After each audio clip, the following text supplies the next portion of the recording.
Welcome back to Students Audio. It's your boy, Mike. We're back with the V2410 10-inch powered top speaker. I'm a little more excited for this guy, mainly because it's 10 hertz lower in frequency response than the 8-inch. It is only $50 more per top speaker. Let's get to it.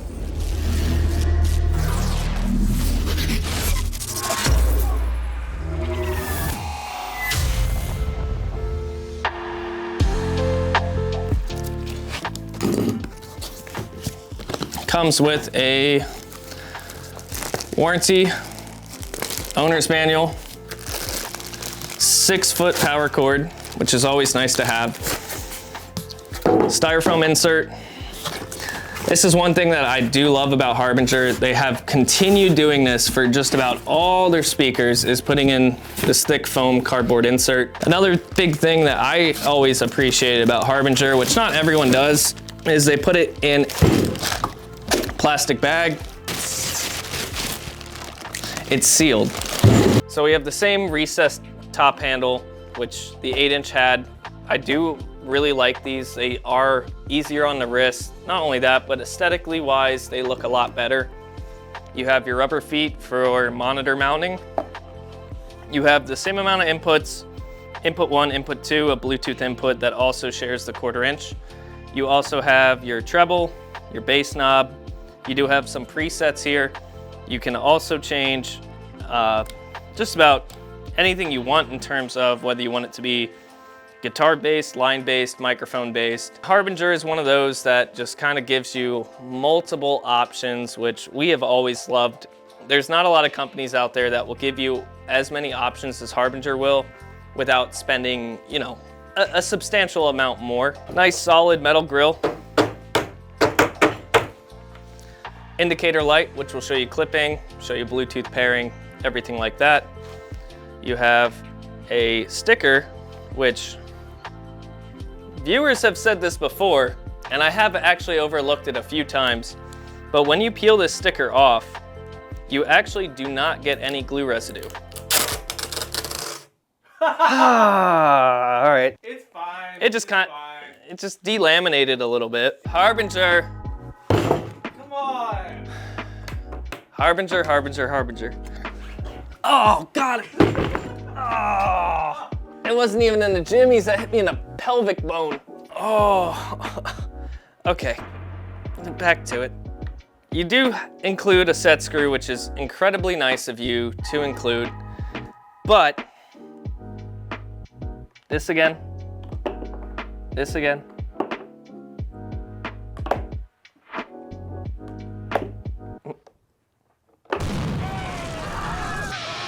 With quality control, you gotta look at all the little things. I mean, these, Harbinger, these, they exist. Use them. So you're using that kind of foot with that little of a screw. Harbinger, all you gotta do is put a little washer on it, remount this little foot here. It'll take you maybe a solid 2 minutes out of your production day. Screw this in. Oh, wrong way. Come on, Mike. And now look. We're outside now. We have the V2410 series 10-inch top speaker. Really going to get into the sound test and see just how loud this guy is. It's already louder than the 8s. Yeah. Same wattage, but that is way louder than the 8s. Oh, that definitely has more bass. That bass response is way better. Yeah. Let's check this out.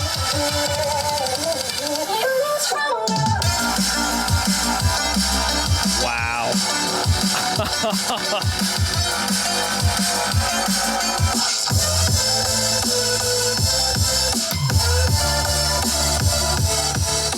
Even though it's kissing that clipping light just ever so slightly, I mean, it's night and day. The 8-inch is good for like really small venues, but I would trust these with like a medium-sized venue. So I said with the 8s, like 20 to 30 people.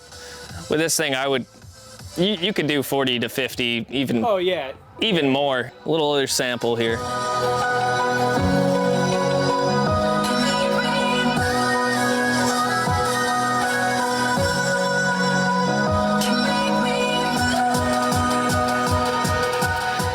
before the bass drops. This is at 12 o'clock treble, 12 o'clock bass.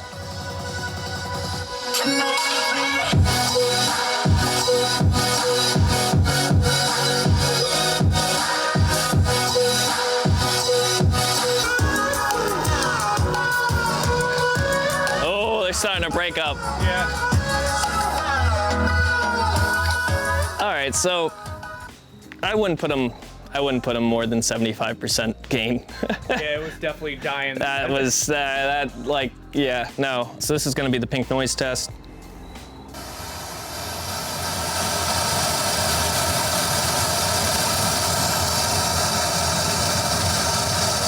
So this is going to be 20 hertz all the way to 20,000 hertz in about 36 seconds.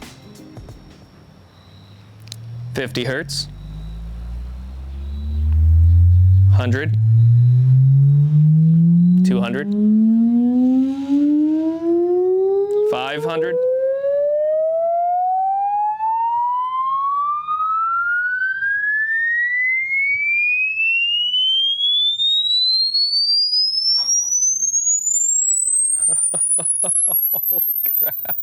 Oh my God, that got loud. That's so much louder than the 8s. That is, Oh yeah. for the same power rating.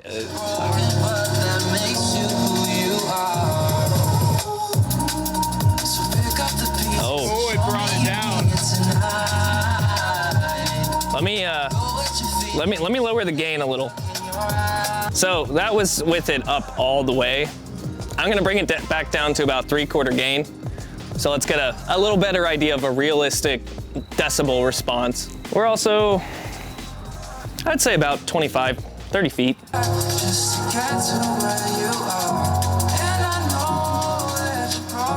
One thing I definitely want to note with these 10s is the vocal clarity. The mid-range is fantastic.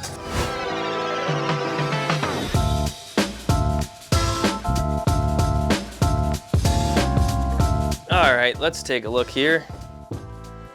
The glue job is fantastic. Harbinger paid attention to this driver, which I appreciate. You have your dual ports again. These go about halfway back. You have your typical injected polymer cabinet. It's their gas injection, so it's a better quality, better density. Does sound really good. Not very hollow at all. So let's get this woofer out of here and see what it looks like.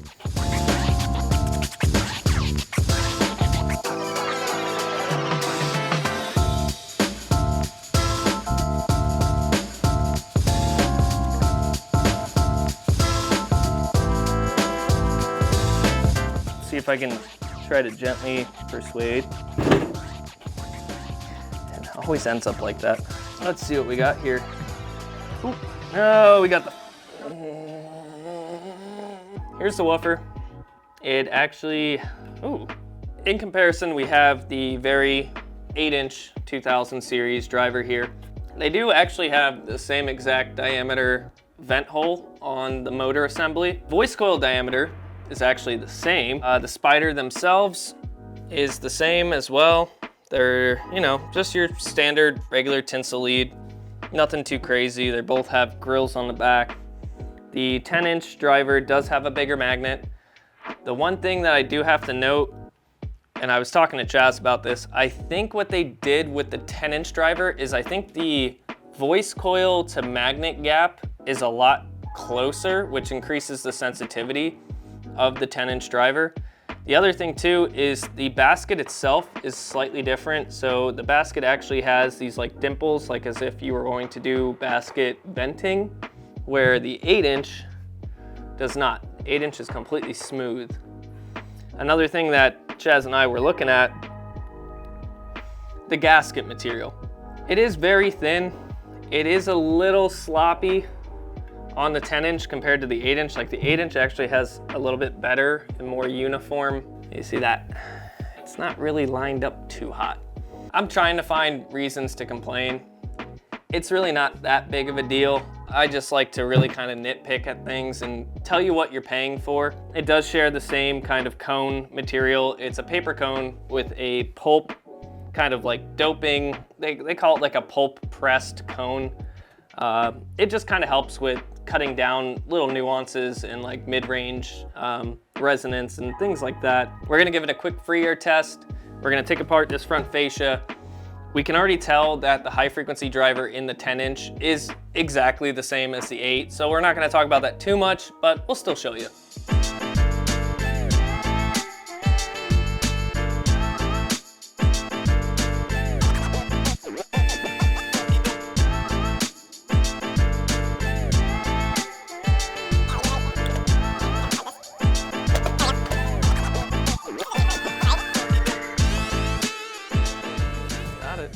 We have a little tiny high frequency driver, just like the 8-inch. I personally think that with the bigger waveguide on this 10-inch version, it sounded better, in my opinion. I'll just take it apart to show you guys, just to kind of let you know. We have that same kind of translucent dome tweeter. Again, they don't really state what it is. I would say it's either like a Mylar or some kind of like polypropylene. I'm not really too sure. It does sound really good. Here's the magnet itself. Here's the plate amp. You can see the main power supply caps, the transistor bank inside. This Class D Plus amplifier design. It is a great design because you don't have to worry about consuming too much power, tripping breakers, or anything like that, because you do have about 90% efficiency. We're going to hook the woofer back up. We're gonna leave the high frequency driver unplugged just because we want to do a free air test with the 10-inch driver, see what kind of excursion we can get. One thing we're gonna add to the channel with any kind of speaker teardown, we're curious. I mean, Chaz and I have electrical backgrounds, and of course we're audiophiles ourselves. We're curious because they don't ever really list them on the specs or anything like that, what the speaker impedance is of these drivers. So for the top range, we have 4.3 ohms. For the driver itself, or not driver itself, but the actual low frequency driver, about 3.2. So one thing that in Two Dudes Audio fashion, we're going to increase in terms of performance testing. Chaz and I both own Flukes. We own plenty of equipment that can measure true RMS rating of any driver, any amplifier output. We want to see exactly how much current these drivers are pulling, how much power the actual amplifiers are able to deliver. And then on top of that, we might even get an oscilloscope and show you any kind of distortion, total harmonic distortion that these live audio amplifiers are going to put out with these powered speakers. We'll always have a reference, so we'll include a hi-fi amplifier or even a rack amplifier, so you guys have a clear idea whether or not it's worth paying the extra for powered speakers or going with a dedicated power amplifier to passive speakers. And you know, that's really gonna give you a clean idea of what you're paying for, and not only that, but whether or not it's worth your time, effort, and money. So stay tuned for that. We're gonna be doing that plenty more in the future. We're gonna do a free air test now with this 10-inch driver from Harbinger. We only have the 10-inch woofer hooked up. We're gonna take a temperature reading too. We're gonna run it a few times, try to get this thing nice and hot, see if we can get it to maybe smell a little bit. We're gonna try our best. I'm gonna crank up the gain, I'm gonna crank up the bass, and hopefully it does something wild.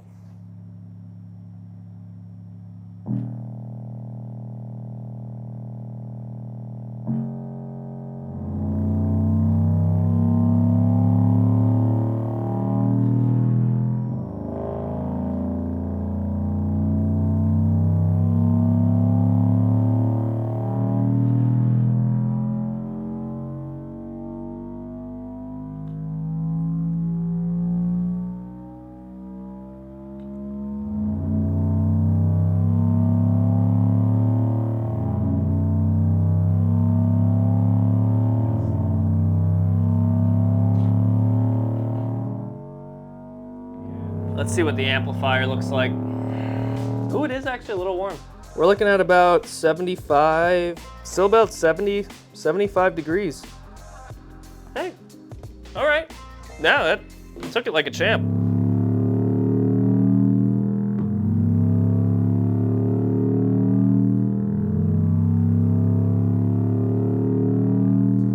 Doesn't even feel very warm at all. The voice coil, or the dust cap itself, tiny bit warm, nothing bad. Honestly, I'm impressed. Harbinger, again, with their soft clipping limiter is doing its job. It's not allowing the woofer or even the amplifier to get that hot. The other nice thing about it is, you know, it's kind of a foolproof way that you can just beat the absolute hell out of this thing, and it'll just take it. It'll just take it. Overall, good job. I can't really complain too much. Harbinger, you're stepping up your game a lot more than you did about 2-3 years ago. So again, guys, thank you for tuning in. This has been another Two Dudes Audio. We'll see you next time.